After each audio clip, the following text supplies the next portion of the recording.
We begin tonight with a developing story out of Bishop, where a man has been arrested for the murder of his 2-year-old baby boy.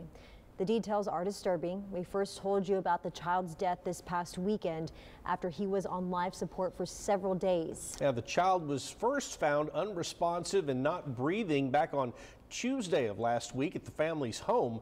Bishop police telling our Bill Churchwell that they are looking into making additional arrests.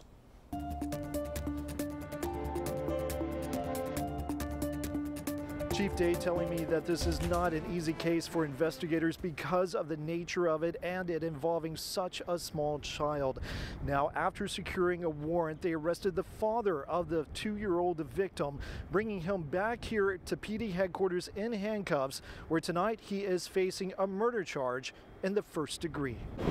That's 39-year-old Elizar Perez, who police say also goes by the alias of Pena. We were there as he was led into police headquarters 1 week after his 2-year-old son died. This is what he told me. They said I'm getting locked up for murder. I don't know why. It was July 11th, last Tuesday. Bishop police were first called to the family's home on the 400 block of East Henderson Street.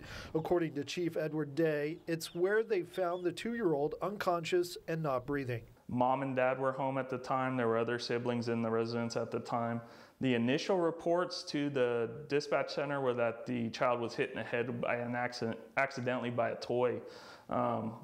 Based on the injuries, that's just not plausible. CPR was performed and first responders were able to get the child breathing once again. The boy taken to Driscoll Children's Hospital in critical condition, where he remained on life support, but then just days later passed away on July 14th. An autopsy was performed and the medical examiner, based on the injuries, ruling the child's death as a homicide. Injuries are not consistent with an accident.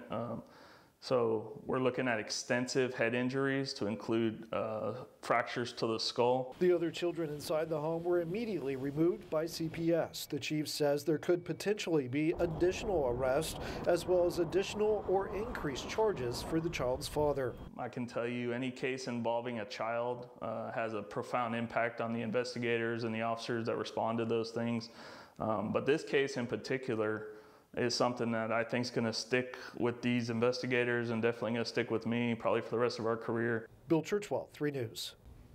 All right, Bill, thank you for that report. Now